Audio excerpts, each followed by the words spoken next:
کب سے پتا چلا تھا کہ اب آپ کی حکومت نہیں رہے گی؟ خان صاحب کو یہ اندازہ ہو گیا تھا کہ اب ہم گئے اکتوبر میں ہمیں اندازہ ہو گیا تھا اچھا کہ جو سچویشن ہے اس میں کوئی چینج آنے والی ہے. کچھ لوگ جو مقتدر حلقے ہیں وہ ہم سے خوش نہیں ہیں. مقتدر حلقے اسٹیبلشمنٹ آپ سے خوش نہیں تھی جی, اور وہ شاید جو ہے نا چیز کو چینج کر رہے ہیں.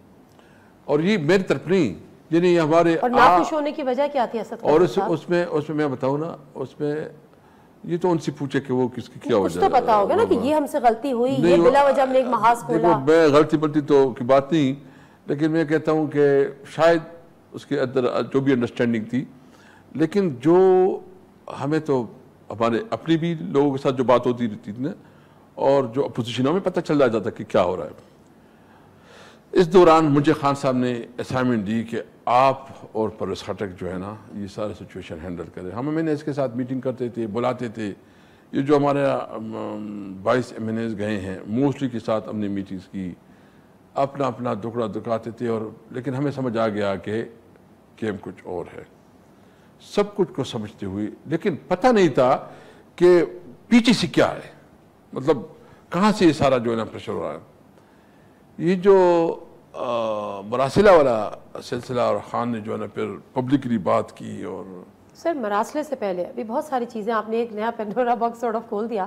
اب مجھے یہ تو بتائیے کہ جب آپ کو یہ اکتوبر میں اندازہ ہو گیا کہ مقتدر حلقے یعنی اسٹیبلشمنٹ آپ سے خوش نہیں ہے, جس کی بنا پہ آپ کی حکومت اب نہیں رہے گی یا تبدیل ہو جائے گی, یہ آپ کو اندازہ ہو گیا, تو ایک تو یہ کہ کیا یہ واقعی وہ جو ISI چیف کی نوٹیفیکیشن والا معاملہ تھا وہ آپ کو لگتا ہے کہ غیر ضروری ایک محاذ تھا جو خان صاحب نے کھولا؟ پلس اس کا جواب ذرا پہلے مجھے دے دیجیے. دیکھیں کچھ چیز ایسی ہے کہ چونکہ میں تو اسپیکر تھا اور میں انتظامی معاملات میں ڈائریکٹ انوالو نہیں تھا. میں پولیٹیکل چیزوں میں جو اسمبلی سے ریلیٹڈ چیزیں اس میں تو ضرور میرا تھا. انتظامی معاملات میں, اور میں جہاں میرا کام نہیں تو میں نے ادھر اتنا وہ نہیں کیا, تو میں اس کے ساتھ جو ہے نا اتنی مجھے ڈیٹیل انفارمیشن نہیں. لیکن آپ کی نالج میں تو تھا نا یہ سارا واقعہ سوشل میڈیا پہ, الیکٹرانک میڈیا پہ.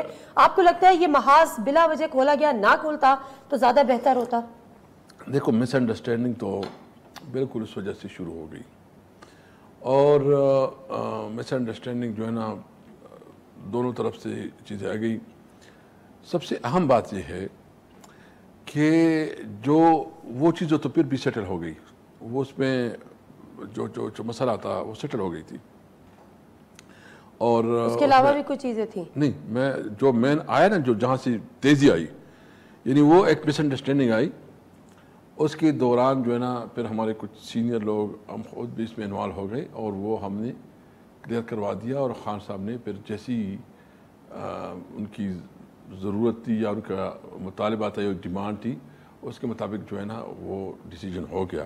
اس کے بعد معاملات مطلب وہ تھوڑے وقت کے لیے خان صاحب نے وہ جو پریشر تھا وہ ایکسیپٹ کیا, اور وہ پریشر میں آتے ہوئے ان کی ڈیمانڈ اسی طرح سے پوری کر دی. نمبر 1 یہ ہے کہ وہ فوج ایک بہت اہم ادارہ ہے, بالکل ہے اس میں, اور ہم کسی بھی صورت ہی نہیں چاہتے کہ فوج کے معاملات میں دخل اندازی کی جائے.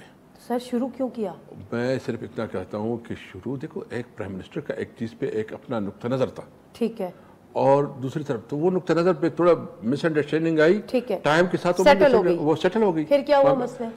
آگے تو ختم, یہ قصہ تو ختم ہو گیا. ٹھیک ہے, آگے جو چلا, جو سچویشن آئی, جو فرسٹ سیکرٹری